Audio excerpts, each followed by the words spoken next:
Yun, welcome back po dito sa Serbisyo Ora mismo. Sa ngalan po ni Johnny Gomez, ako po si Chris Lucas, ang kumbaga taong bahay ngayong araw. Anyway, labas muna tayo sa usapin ng transport, di ba? Pasok muna tayo sa usapin ng kumbaga environment and sustainability kasi yung modernization ng transport, ano rin naman environmental issues din yung isa sa dahilan yan.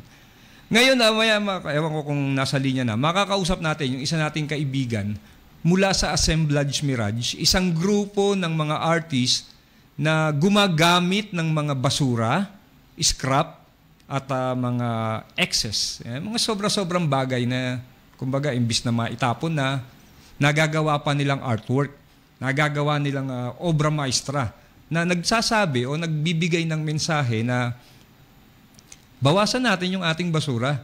Diba? Ingatan natin yung ating kapaligiran. Kasi kahit anong yaman natin, pag nasira ang daigdig, di wala rin. Diba? Kahit anong galing mo, kung wala ka ng daigdig na pupuntahan, wala ka ng hangin na mahinga, wala ka rin. Useless lahat. Diba? So, dahil nga ngayong buwan ay Philippine Environmental Month, diba? Pagkakaalam ko, ayon sa DENR, si Sir Aris ng DENR, Manila, nagkaroon kasi ng exhibit na sa isang mall dito sa may Antipolo kung saan itinatampok yung mga obra maestra ng mga artist mula sa iba't ibang lugar ng Maynila at Calabarzon yung iba galing pa ng Luzon, ng Northern Luzon, para lang maipakita na itong mga basura ay pwede pang gamiting artwork, gawing materialis. Di ba? Mga sirang laruan, di ba? Mga plastic wrappers, mga bakal na nasa junk shop na, kinakalawang na, mga muebles na sira-sira at hindi na mapapakinabangan. So, imbis na mapunta yan sa landfill, di ba? Kinukuha nila, iniipon, at ginagawang magagandang artwork. Actually, nakita ko yung mga artwork, napakagaganda kung kayo ay mapapasya lamang dito sa Antipolo. Para mabuksan din yung inyong isipan na, oo nga pala, pwede, no? Na imbis na maging basura siya, nagiging artwork. Nabibigyan mo ng second chance, second life. At nababawasan mo yung basura sa landfill, which is, yun naman yung goal natin, di ba? Mabawasan yung ating basura. So, whenever ready, hindi raw yayaman. Hindi raw makontak. Anyway, Sir Sci-Fi, kung ikaw ay nakikinig, tinatawagan ka.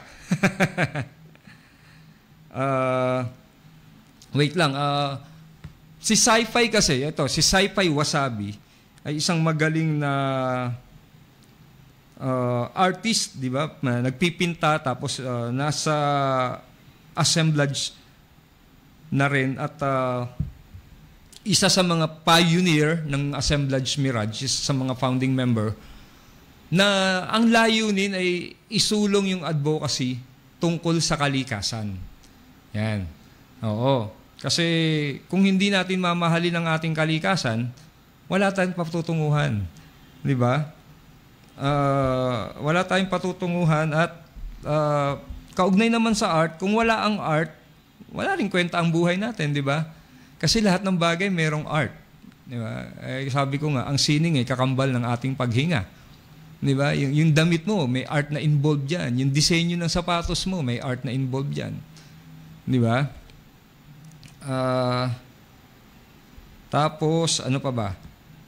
Pag pumunta ka ng mall, makakakita ka ng mga artworks, di ba? Sa mga ospital, may mga artworks. Even sa EDSA, sa mga waiting sheds, di ba? May mga artworks dyan. Oo.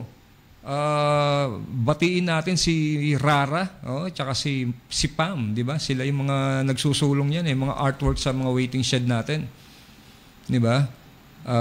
Para maganda yung nakikita natin habang tayo'y bumibiyahe. Kinokontak natin, may isa pang number na binigay si Sir Sci-Fi Wasabi. Try natin kung makokontak natin maya-maya. Okay, balikan natin yung usapin nung assemblage, di ba? Assemblage, ito yung artwork na pinagsasama-sama mo yung mga bagay na hindi naman related sa arts. Di ba? Pero nagiging artwork. For example, sa ngayon, palasak, lahat tayo naging kliyente na ng online shopping. Di ba? Gaano na karami yung bubble wrap na naipon natin? Gaano karami yung bubble wrap na dumarating at naiipon natin sa araw-araw? Sa buong Metro Manila na lang. Di ba? Pero may isang artist na ginagamit yung bubble wrap at iba pang plastic bags para gawing artwork. Di ba? Ibig sabihin, nababawasan niya yung basura mo. Yung basura natin. Kasi nagiging artwork. Pag naisabit na yan sa bahay mo, lifetime na yan dun. At maganda pang tignan, di ba? Pleasing pa sa ating mata. Di ba? Sa totoo lang, pag nakakakita tayo ng magagandang pyesa ng artwork, magagandang poster, movie poster, paintings, or kahit architecture, di ba? O kahit yung fashion, magaan sa pakiramdam, di ba? I mean, nakakagaan ng pakiramdam natin. Di ba? Pag nakikinig tayo ng music, di ba?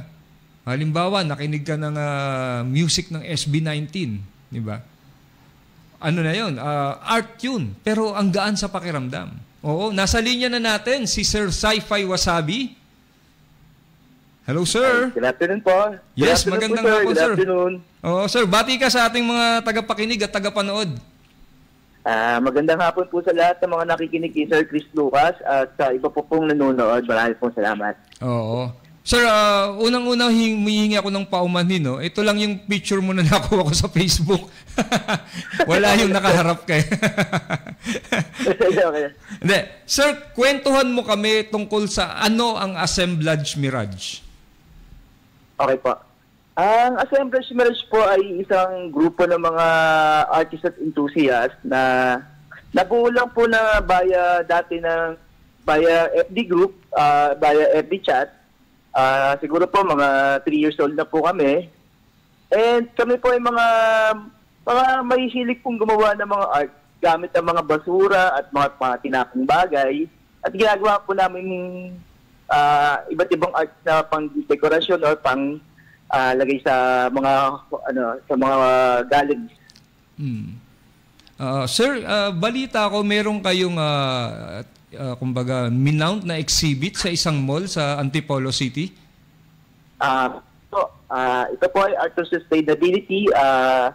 Ongoing na po siya sa isang mall sa Antipolo from June 1 to June 15 po.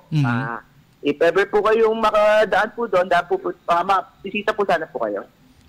Sir, kung sakaling may isang kaibigan ako, halimbawa ako pupunta ako, ano ang maaasahan na makikita ko rito? Magandang po tanong yan. Makikita niyo po dito ang mga iba't ibang bagay, iba-iba pong mga sining na gawa sa basura, yung mga itinapong bagay po, at makikita niyo po ang posibilidad na pwedeng gamitin sa mga itinapong bagay, at kung ano pa po pwede nating magamit sa mga bagay na yon. At ito po ay magugulat na lang po kayo kasi talaga po namang napakaganda ng mga gawa. Lahat po ito ay lahat ay tinapon na o yung ibang bagay hindi na talaga ginagamit. Pero po, nagtuwang po ng mga artist ito na may presenta ng maganda at ito ay isang mga likhaing sining po talaga. Sir, kasi hindi pamilyar sa karamihan itong assemblage, di ba? Medyo bago yung konsepto, bago sa pananaw at panlasa ng marami.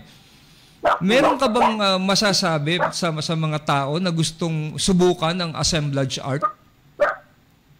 Opo, ang assemblage po, kumbaga, kung po kayo ay mahilikhaing tao, ang assemblage po ay isa sa sabihin nating accommodating sa lahat ng disiplina ng art. Kasi pang materialis nito ay makikita na sa paligid natin eh.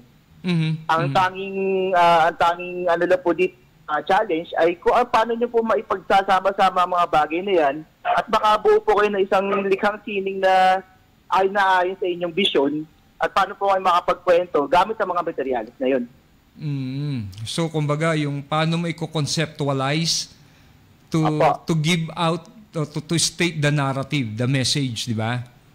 Yes po, yes po. Oo. Sir, isang tanong pa, ilang artist po ang kasali sa exhibit na ito? Meron po kaming 40 artists po na sa exhibit na ito. 40? Lahat po. 40 po. Wow. At meron po tayo almost 120 artworks. Lahat po ito ay magugustuhan nyo. Kaya po sana mabisita nyo ang exhibit namin. Sir, huling tanong na lang, ito ba ay selling show? Pwede bang bumili kung sino man yung magkagusto na bibisita yan? Ay, opo. Pwede pong mabili kung maibigan niyo po yung kung may maibigan po kayong naka-display na pieces doon. Ito po ay for sale.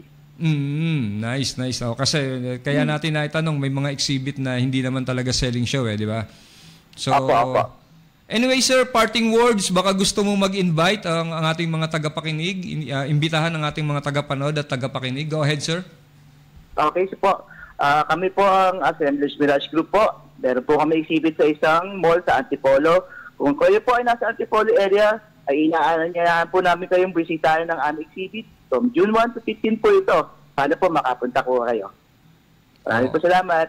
Okay, sir. Maraming salamat. Mabuhay ka at ang grupo mong Assemblage Mirage. Thank you, sir. Thank you.